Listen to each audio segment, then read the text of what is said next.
में क्या कह रहा है, बेंगलोर के, हाँ, अब तक हम लोगों ने 3 विधियों से और रैखिक समीकरण युग्मों का हल ज्ञात करना सीख चुके हैं। अब हम लोग जो आगे प्रस्थान कर रहे हैं ये है वज्र गुणन विधि। पहले ही हम लोगों ने पढ़ चुका था कि द्विघात सॉरी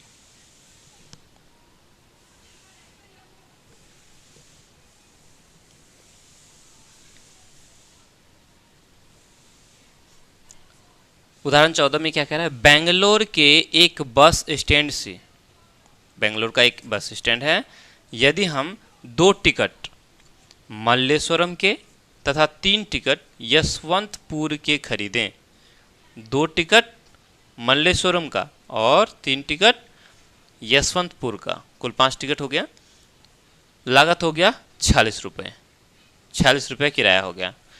और यदि हम लोग जो है 3 टिकट मल्लेश्वरम का और 5 टिकट यशवंतपुर का खरीदें तो ये हमें 74 रुपये देने पड़ते हैं। तो क्या करना है, बस स्टैंड से जो है मल्लेश्वरम का किराया और यशवंतपुर का किराया ज्ञात करना है। चलो, हमें नहीं मालूम कि मल्लेश्वरम का किराया कितना है और यशवंतपुर का किराया कितना है। कहाँ से, तो बस स्टैंड से, बेंगलोर के बस स्टैंड से, है ना। लिखेंगे हल, माना कि मल्लेश्वरम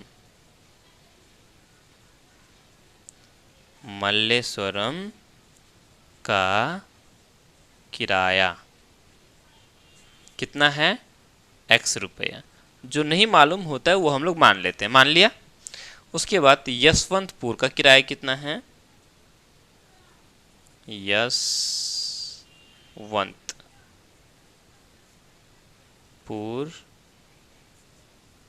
का किराया, यशवंतपुर का किराया कितना है, y रुपये। ये हम लोग मान लिया। क्लियर। जब मान लिया तो अब बन गया। अब क्या बना देखो, यहाँ लिखेंगे प्रश्नानुसार। प्रश्नानुसार क्यों लिखते हैं, जब हम लोग प्रश्नानुसार लिखते हैं ना तो बहुत सारा लिखने से बच जाते हैं, हम लोग काफ़ी सारा चीज़ लिखने से बच जाएंगे।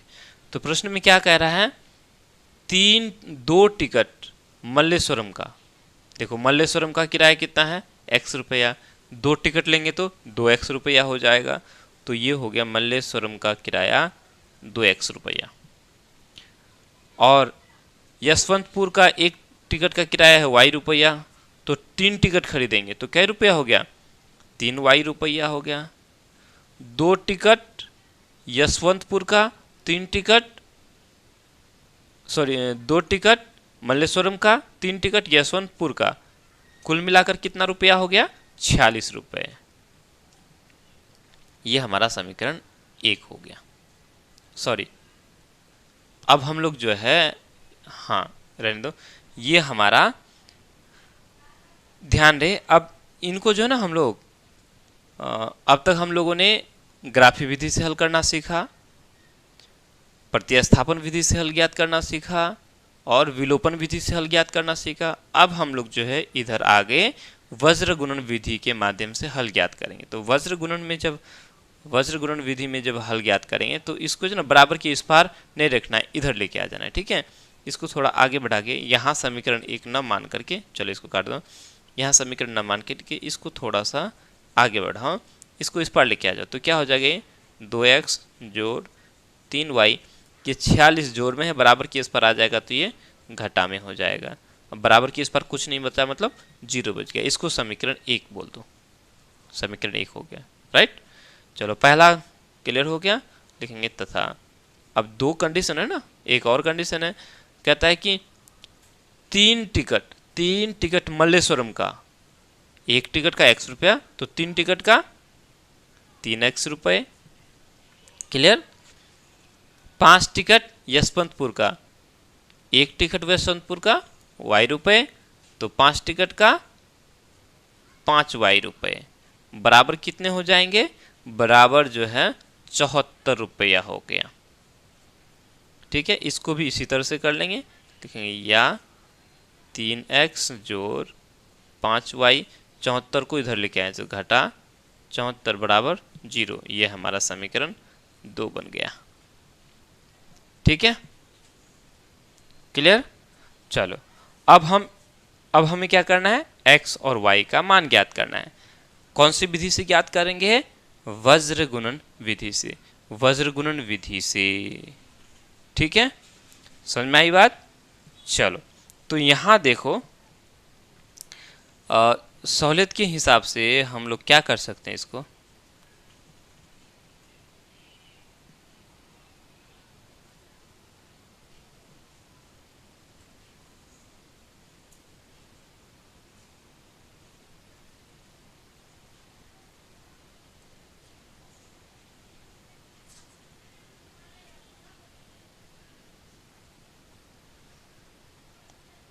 अरे बनाई छोड़ दे, पहले मुँह तो आ जाओ।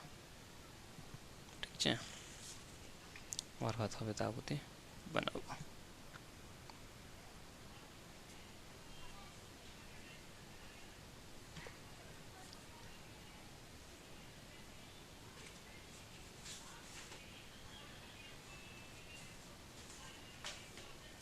चलो अब ध्यान दो, अब हम इसको जो वज्र गुणन विधि से हल ज्ञात करेंगे तो क्या करेंगे, यहाँ लिखोगे अब, या फिर सूत्र से भी लिख सकते हो। चलो लिख लो, सूत्र से लिख लो। ठीक है, सूत्र से, सूत्र क्या होता है हम लोग जानते हैं, x बटा क्या लिखते हैं, b1c2 माइनस b2c1। ठीक है, उसके बाद बराबर लिखते हैं, फिर यहाँ y होता है, फिर बटा में लिखते हैं, क्या लिखते हैं, c1a2 माइनस c2a1। ठीक है, फिर उसके बाद यहाँ बराबर लिखेंगे, यहाँ 1 लिखते हैं, उसके बाद फिर नीचे क्या लिखते हैं हम लोग, a1b2 माइनस a2b1। क्लियर, ये लिख लेते हैं। अब इसी पर हम लोग क्या करेंगे, इन सबको बैठा देंगे। ये पहला समीकरण है और ये दूसरा समीकरण है। पहला समीकरण में जो x के साथ गुना हो रहा है वो a1 है, जो y के साथ गुना हो रहा है वो b1 है, जो बिना जो अचर पद है वो c1 है। दूसरा समीकरण में a2 b2 c2। ठीक है, तो इसमें हम लोग इसी तरह से बैठाते चलेंगे। चलो आगे बढ़ते हैं थोड़ा सा, यहाँ हम लोग चिन्ह लगाएंगे या, x है, x हम यहाँ रहने देंगे, यहाँ नीचे लिखेंगे। अब देखो b1 कितना हुआ है, कितना है, पहला में a1 b1 c1, तो हमें क्या चाहिए, b1 कितना है, ये y किसके साथ गुना है, 3 के साथ, तो 3 लिखेंगे। उसके बाद गुना लिखेंगे, c2 चाहिए, c2 दूसरा समीकरण 2 वाला है, तो ये a1 b1 ये सॉरी a2 b2 c2, पहला समीकरण 1 1, दूसरा समीकरण 2 2, तो a2 b2 c2 कितना है, घटा 74, तो यहाँ लिखेंगे घटा 74। समझ में आई बात। उसके बाद यहाँ घाटा है तो यहाँ घाटा लिखो, b2 है, b2 a2 ये b2 कितना है, 5 है, तो 5 लिखो। उसके बाद गुना c1 चाहिए, c1 ऊपर वाला a1 b1 ये c1 क्या है, तो घाटा भी है ना, तो घाटा 46 है, c1 हमारा घाटा 46 हो गया। ठीक है, बराबर है, बराबर लिखेंगे। अब ये y है, ये y लिखेंगे। अब फिर बटा में हम लिखेंगे, बटा में क्या है, c1 क्या है हमारा, घटा 46, तो घटा 46। उसके बाद गुना a2 है ना, a2 कितना है, ये a1 है, b1 c1 और ये a2, तो a2 कितना है, 3। उसके बाद घाटा, फिर c2 कितना है, c2 हम लोग का ये नीचे वाला घटा 74, देखो यहाँ घाटा है ना, तो यहाँ हम लोग ब्रैकेट में लिखेंगे घाटा 74। उसके बाद गुना A1 कितना है, A1 मेरा 2 है तो यहाँ 2 लिखेंगे, बराबर है यहाँ बराबर का चिन्ह लगाएंगे। फिर ये 1 है, 1 बटा, वैसे ये बहुत शॉर्ट है, ज़्यादा तो विलोपन अच्छा लगेगा, क्योंकि यहाँ जो है आप लोग को थोड़ा सा ये याद रखने में थोड़ा सा दिक्कत कुछ नहीं है, 2-4 बार कुछ थोड़ा बहुत प्रैक्टिस कर लोगे तो हो जाएगा। चलो अब हमने क्या करना है, देखो A1 चाहिए, A1 मेरा 2 है, 2 गुना B2 चाहिए, B2 हम लोग का क्या है, ये A1 B2 sorry A2 B2, B2 मेरा 5 है तो यहाँ 5 लिखेंगे, घटा है घटा A2 मेरा 3 है तो यहाँ 3 लिखेंगे, गुना B1 मेरा 3 है, A1 B1 3 है तो यहाँ 3 लिखेंगे।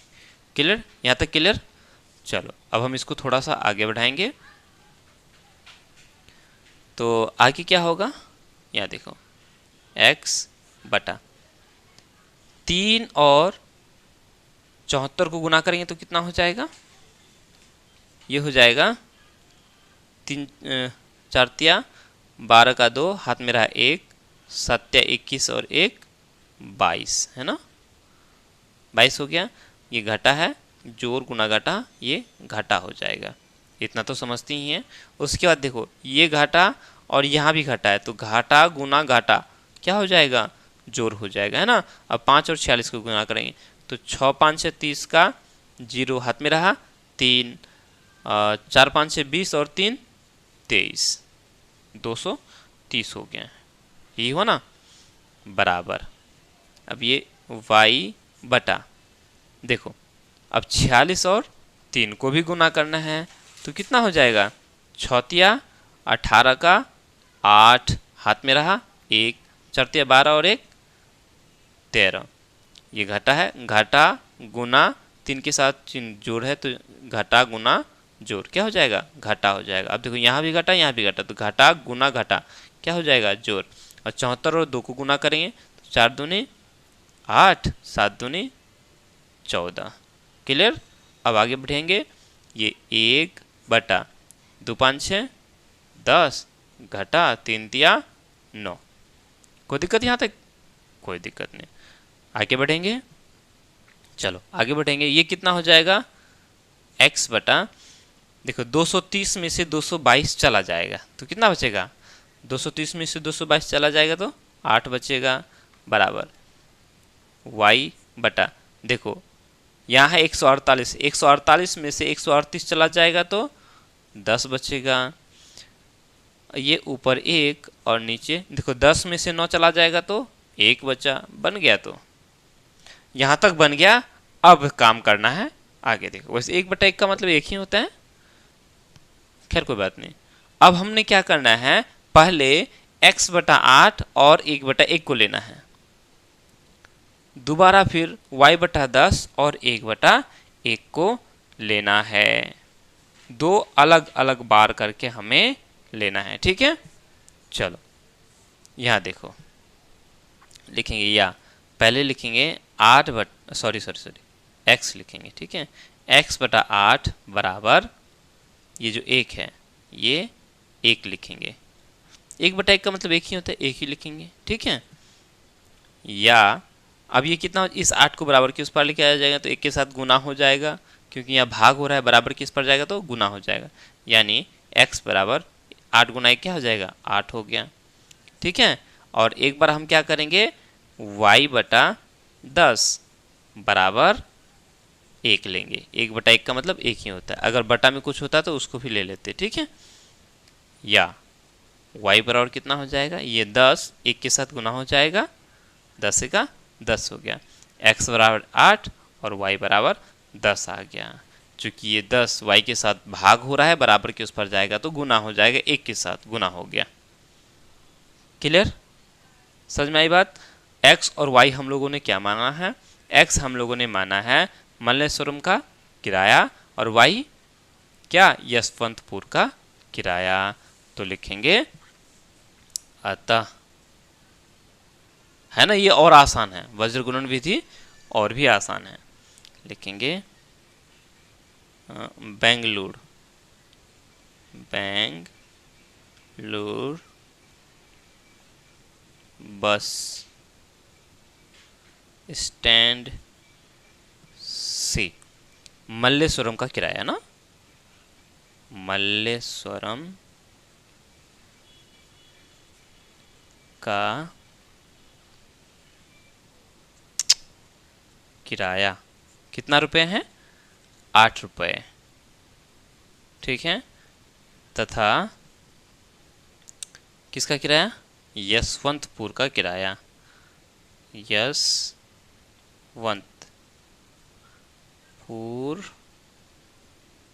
का है तेरी किराया 10 रुपये है। आगे बात समझ में? मेरे ख्याल से आप लोग को समझ में आया होगा, है ना? चलो, तो ये आप लोग उतार लो, इस तरह से उतार लो।